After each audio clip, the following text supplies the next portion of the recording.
الحمد لله رب العالمين والصلاة والسلام على سيد الأنبياء والمرسلين أما بعد فأعوذ بالله من الشيطان الرجيم بسم الله الرحمن الرحیم۔ میرے محترم بھائیوں، بہنوں، عزیز بچوں اور قابل احترام بزرگوں، السلام علیکم ورحمۃ اللہ وبرکاتہ۔ قرآن سیکھیں تجوید کے ساتھ کے آج کے اس سبق نمبر 10 میں ہم سیکھیں گے نون ساکن اور تنوین کے اصول اور قواعد۔ نون ساکن جس نون کے اوپر جزم ہو اس کو نون ساکن کہتے ہیں، اور تنوین 2 زبر 2 زیر اور 2 پیش کو کہتے ہیں۔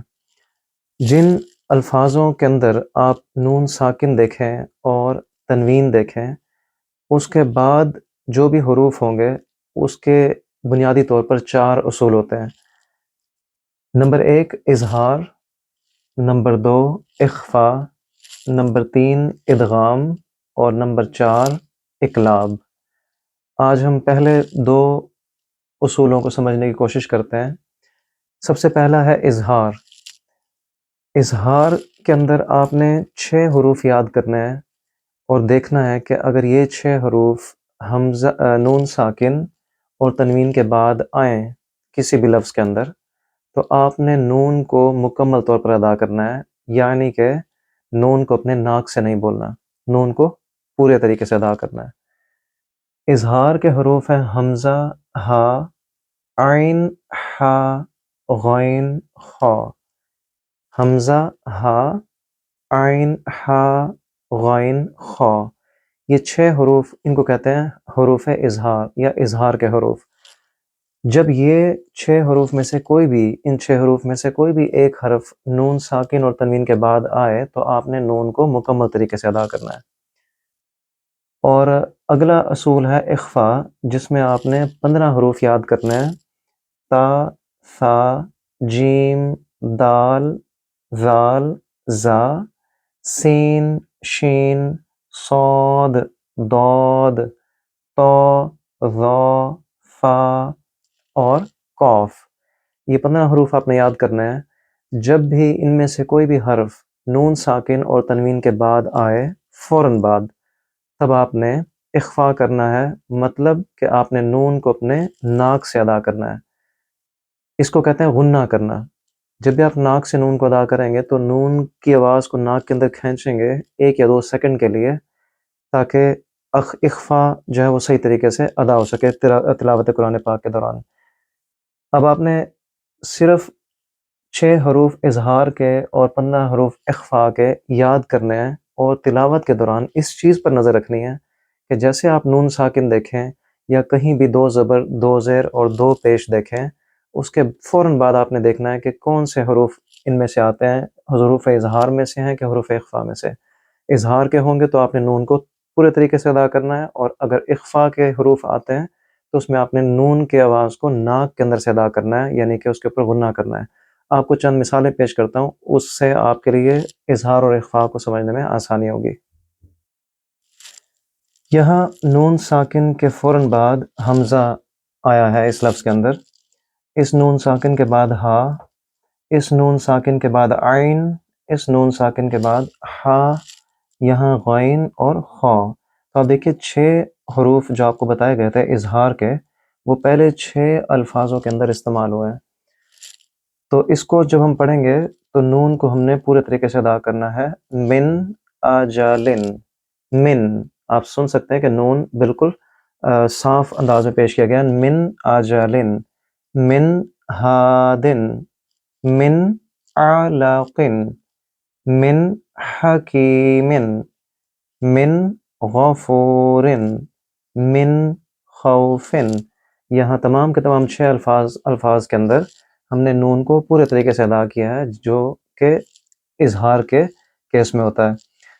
آگے نون ساکن کے بعد آپ دیکھیے کہ تا آیا ہوا ہے اگلے لفظ کے اندر، اور یہاں نون ساکن کے بعد تا، سو تا، ثا، اسی طریقے سے جیم، دال، ذال، زا، یہ تمام کے تمام حروف اخفاء ہیں، یعنی کہ ان کے جب یہ حروف آئیں گے نون ساکن کے بعد تو آپ نے نون کو اپنے ناک سے ادا کرنا ہے۔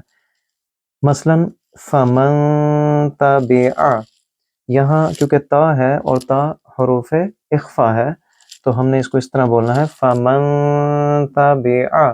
اگر آپ اس کو فمن تبع بولیں گے تو وہ غلط ہوگا، کیونکہ فمن میں غنہ نہیں ہوتا. فمن جب آپ اس کو ناک سے ادا کریں گے، اس کو ناک کے اندر کھینچیں گے کہ 2 سیکنڈز کے لیے، تو وہ صحیح طریقے سے غنہ ہوتا ہے.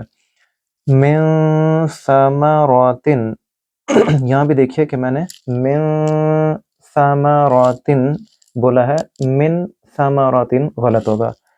من جوع، من دونکم، من ذہب. یہاں بھی نون کے بعد ذال ہے جو کہ اظہار اخفا کا حرف ہے، تو اس لیے آپ نون کو اپنے ناک سے ادا کریں گے. یہاں نون ساکن کے بعد زا ہے جو کہ حروف اخفا میں آتا ہے، اس لحاظ سے اس نون کو بھی غنہ کے ساتھ پڑھیں گے. فَإِن زَلَلْتُمْ. یہ تمام کے تمام حروف جو آپ دیکھ رہے ہیں، سین، شین، صاد، ضاد، طا، ظا، فا، قاف، یہ تمام حروف اخفا میں سے ہیں. تو ان سب الفاظ کے اندر آپ نے جب اس کی مشق کرنی ہے تو ان سب نونوں جتنے بھی نون ہیں آپ ان کو اپنے ناک سے ادا کریں گے. من ذہب، من صفیحہ، من شکر، من صال. اس طریقے سے آپ باقی الفاظ کی بھی مشق کریں گے. یہاں دیکھیے میم کے اوپر 2 زبر ہے جو کہ تنوین کا قاعدہ ہے. 2 زبر، 2 زیر اور 2 پیش. جیسے یہاں 2 زیر دیا ہوا ہے، یہاں 2 زبر اور یہاں 2 پیش. ان کے فوراً بعد آپ نے دیکھنا ہے کہ کون سا حرف آتا ہے. یہاں غین ہے جو کہ حروف اظہار میں سے ہے، تو یہاں آپ پڑھیں گے قومن غیرکم. آپ یہاں قومن نہیں پڑھ سکتے، اپنا غنہ نہیں کر سکتے، کیونکہ غین جو ہے وہ حروف اظہار میں سے ہے. عملا صالحا، یہاں میں نے غنہ کیا کیونکہ تنوین کے فوراً بعد صاد ہے جو کہ حروف اخفا میں سے ہے. یہاں رجال صدقوا، لن کو میں نے لن اپنے ناک سے ادا کیا ہے اور تھوڑا لمبا ادا کیا ہے کیونکہ آگے صاد ہے جو کہ حروف اخفا میں سے ہے. اور کو بھی میں نے لمبا کیا کیونکہ اس کے بعد واو ہے جو کہ واو مد کہلاتا ہے. قاف واو پیش کو، اس کو بھی لمبا کریں گے. رجال، جا کو میں نے لمبا کیا کیونکہ جیم کے آگے الف ہے جو کہ الف مد کہلاتا ہے. اس طرح آپ کو رجا کو بھی لمبا کرنا ہے. رجال صدقوا قلیلۃ غلبت. میں نے تن غنہ نہیں کیا کیونکہ اس کے بعد ہے غائن، اور غائن حروف اظہار میں سے ہے. قلیلۃ غلبت عذابا ضعفا. یہاں میں نے بن کے بعد غنہ کیا کیونکہ دود اس کے بعد آ رہا ہے جو کہ حروف اخفا میں سے ہے. اسی طریقے سے آپ نے باقی تمام حروف کی مشق کرنی ہے. آپ کو اچھے طریقے سے معلوم ہونا چاہیے حروف اظہار اور حروف اخفا، تاکہ دوران قرأت آپ سے کوئی غلطی نہ ہو. تو محترم بھائیوں بہنوں، میرے عزیز بچوں اور بزرگوں، آپ نے دیکھا کہ کس طریقے سے ہم نون ساکن اور تنوین کے جو پہلے 2 اصول ہیں اظہار اور اخفا، ان کو ہم کس طریقے سے قرآن پاک کی تلاوت کے دوران ادا کریں گے. آپ نے ضرور بالضرور کوشش کرنی ہے کہ ان 6 حروف اظہار اور 15 حروف اخفا کو یاد کرنا ہے زبانی. اور جب بھی قرآن پاک کھولیں، آپ نے جب بھی نون ساکن اور تنوین دیکھنا ہے، جس بھی حرف کے اوپر نون کے اوپر سکون کا سائن ہو یا جزم کی علامت ہو، اس کے فوراً بعد دیکھیے کہ کون سا حرف آتا ہے. اگر تو حروف اظہار میں سے ہے تو آپ نے نون کو صحیح طریقے سے ادا کرنا ہے، پورے طریقے سے. اور اگر نون ساکن اور تنوین کے فوراً بعد حروف اخفا میں سے کوئی حرف آتا ہے تو آپ نے اس آواز کو ناک سے ادا کرنا ہے اور اچھے طریقے سے ناک میں آواز کو کھینچنا ہے 1 یا 2 سیکنڈ کے لیے، تاکہ صحیح طریقے سے اخفا ادا ہو سکے، غنہ ہو سکے. اگلی جو ہماری ویڈیو ہوگی وہ بھی انہی اصولوں کے اوپر ہوگی، ادغام اور اقلاب کے اوپر. اس سے پہلے آپ کے لیے ضروری ہے کہ آپ ان 2 اصولوں کو اچھے طریقے سے سمجھ لیں، اس کی مشق کر لیں، تاکہ آئندہ آنے والے اسباق کے اندر آپ کو تلاوت کرنے میں آسانی ہو. اپنی نمازوں کی پابندی رکھیے، قرآن پاک کے لازمی روزانہ کچھ نہ کچھ ٹائم نکالیں اور رسول اللہ صلی اللہ علیہ وآلہ وسلم کی بارگاہ میں کثرت سے درود و سلام پڑھتے رہیں۔ انشاءاللہ اگلی ویڈیو ملاقات ہوگی۔ السلام علیکم ورحمۃ اللہ وبرکاتہ۔